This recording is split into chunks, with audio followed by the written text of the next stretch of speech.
en transe légère. Ah non, je veux pas.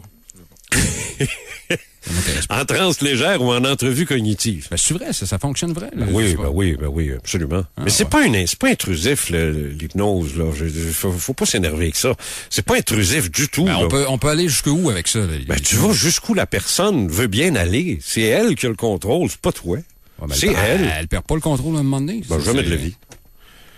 Il n'y a pas de perte de contrôle. Tu ne peux jamais faire dire ou faire quelque chose à quelqu'un sous hypnose qu'il ne veut pas. Ça, c'est universel. Ça, là, c'est une vérité universelle. Bon, alors ça sert à quoi, finalement? Hein? Ça sert à permettre à la personne de recomposer l'événement qu'il a vécu. C'est comme une sorte de concentration où tu sais, quand tu dis à un enfant, concentre-toi, là. Tu sais, bon, focus, concentre. Okay. Ben, un adulte, là, tu l'hypnotises. Puis encore là, une autre affaire qui est venue tout troubler l'affaire, dit, il va t'endormir. Ben ouais, ben c'est ça. Non, pas sous hypnose. Là, j'apprends des affaires, moi. Là. Ben non, mais il n'y a pas de sommeil hypnotique. Là, on peut pas faire déshabiller une fille sous l'hypnose. Oublie ça. À moins qu'elle veuille. Il y a ça. À moins qu'elle veuille. Ouais. À moins que ça soit ça qu'elle a dans la tête depuis tout à l'heure, ben elle attend juste que tu l'hypnotises pour lui donner une raison de le faire. C'est intéressant. Faire croire qu'elle veut pas, puis tu l'as forcé. Ça, oui. Okay. Mais non, tu peux absolument... Ah non, oublie ça. OK. Ça, c'est des shows, ça. Ça, c'est des shows, ça. Okay. Maintenant, faire attention. Il y a eu, dans les années 60-70... certains projets américains, le McEltraw, il y en a eu d'autres aussi, les noms m'échappent, là. J'ai tout ça dans mon livre. T'as même pas dit que j'avais écrit un livre en passant. Ben, on est là 2 heures. Ben ouais, mais ça fait rien, ils savent même pas encore. Ben, allez-y. Je viens... Ben non, mais quoi, c'est quoi cette entrevue-là? Non, c'est ça. Elle trouve ça drôle. Ah, Karen, elle trouve ça bien drôle quand je me fais engueuler. Elle aime bien ça. Wow. Ben, à vous. Des fois, je tombe mort. Mon Dieu. Des fois. Ça arrive.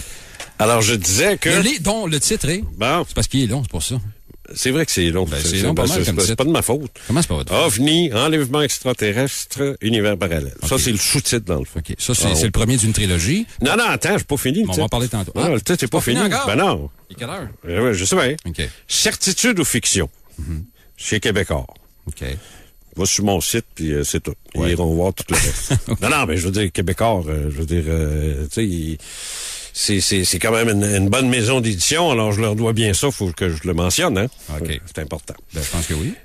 Là, on parlait d'hypnose, là. On était dans l'hypnose, là. Alors, je disais que dans ce livre-là, dont je répéterai pas le titre, parce que c'est vrai qu'il est long, dans ce livre-là, il est question d'hypnose, j'en parle, parce que c'est important de le faire, mais c'est important aussi de démontrer que ce n'est pas d'abord du sommeil. C'est pas là, je m'endors. C'est juste une question de suggestion.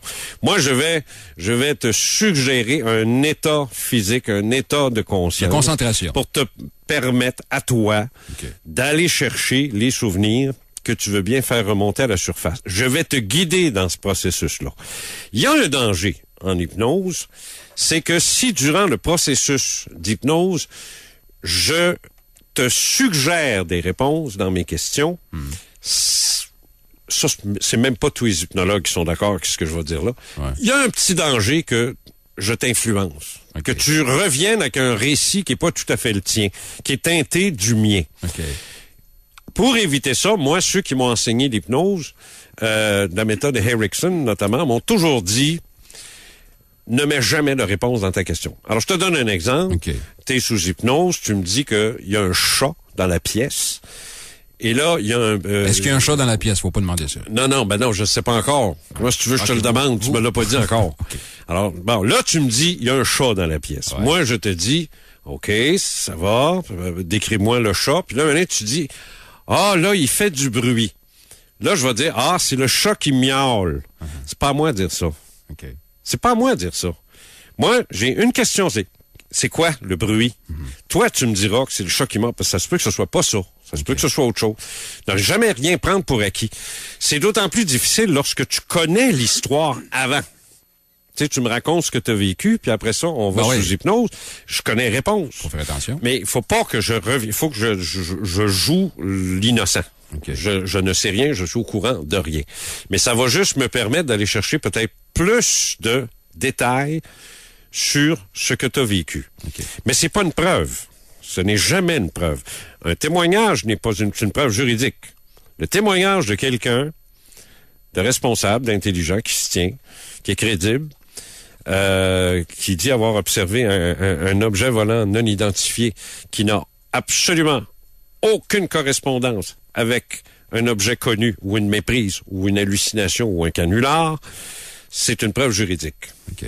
Moi, je rêve du jour où on va emmener un gars en cours puis qui va amener cet argument-là parce qu'il va falloir et que le juge va lui donner raison, le juge va venir de dire que ça existe. Mm-hmm.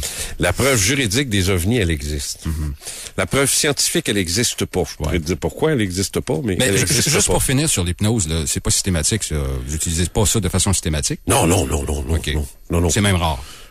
Non, ben, c'est pas que c'est rare, mais c'est sûr que des...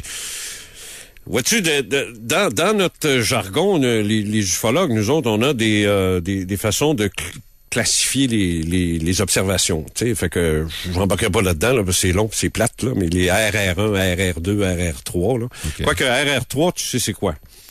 C'est Close Encounter of the Third Kind. Okay. Ça dit quelque chose? Mm-hmm. C'est quoi ça? Ben, je sais pas, là, c'est... Ben ouais, mais pourquoi tu dis oui? Parce que... C'est quoi? Close Encounter of the Third Kind. Ça te dit rien. Non. Toi non plus. Ça me penser à un film, là, mais... Ben voyons donc. J'ai pas vu ça sur votre site. Il y a pas des... C'est pas des classifications des... Non. De la... Oui, ben t'as peut-être vu ça, mais ça te dit rien, ça. Rencontre rapprochée du troisième type, ça te dit rien, ça. Ben, c'est ça, c'est pas un film, coudonc? Ben, quand c'est un film, mais hein? Ouais. C'est le grand film de Steven Spielberg. Ouais. Spielberg. C'est ça. Bon, ben, c'est ça. Je savais, c'est ça. Oui, c'est ça. Ah ouais. Bon, okay. Ben, c'est ça. Ben, lui, il a utilisé une classification d'ufologie pour titrer son film. OK. Et ça, les gens ne savent pas. Mm-hmm. Parce que rencontre rapprochée du troisième type, c'est une classification. Parce que tu as le premier, deuxième, troisième, quatrième maintenant. Et les rencontres rapprochées du troisième type. Alors, premier type, c'est un ovni qui est proche. Moins de 150 mètres. Okay. Il est proche. Il est assez proche pour pas tromper qu'une ballonne, tu sais, ou un nuage, ou un oiseau, ou une étoile filante, tu sais. RR2, c'est qui laisse des traces. Puis RR3, il y a des occupants. Tu vois les occupants qui sont là. Okay. Ce sont les seuls... Mais ça, il y en a moins de ça, j'imagine, non? Ils sont rares. C'est ça. C'est beaucoup plus rare. Puis RR4, ce sont les enlèvements extraterrestres. Et l'hypnose est utilisée habituellement pour les RR4, puis dans certains cas RR3. Mais ça peut être utilisé n'importe quand la personne n'est pas sûre. Ça a de la misère avec sa mémoire. Ça fait 10 ans, 15 ans. Ça peut aider à ce moment-là. Okay. Mais c'est uniquement une suggestion de mise en place et non pas, comme je l'ai dit tout à l'heure, d'inclure des réponses dans nos questions. Ça, c'est très dangereux. On va faire une pause, puis on va revenir tantôt. C'est vrai, on était à la radio. Ben oui. Ça paraît pas, hein? Ben non. C'est sympathique, ça. Avant de tomber sur les choses bien sérieuses, là, en guillemets, on va parler à votre tour peut-être de classification. Parce que sur votre site, vous avez fait une classification, justement, des films portant sur les extraterrestres. Puis c'est intéressant. On va y parce que j'ai voulu inclure, j'ai voulu dire aux gens, ces films-là traitent d'ovnis ou d'extraterrestres. Voici ce que j'en pense. Okay. Au niveau du message que le film envoie, c'est pas une critique sur la facture du film, s'il est bien joué ou ainsi de suite, là. Puis je me suis pas occupé des niaiseries non plus, là, Men from Mars ou des conneries, là. J'ai pris des films quand même qui ont un certain caractère. OK. On y revient après la pause. Si vous voulez intervenir, je vous le rappelle, 670-9098, 670-9098. La ligne sans frais, c'est le 1-877-440-2464. 1-877-440-CHOIS. Au live, en commercialradiox.com et Belle Mobilité, c'est carré 98.1. On revient après la pause à Radio 3X. Radio 3X. Radio 3X. Choix 98.1. Monsieur Gage.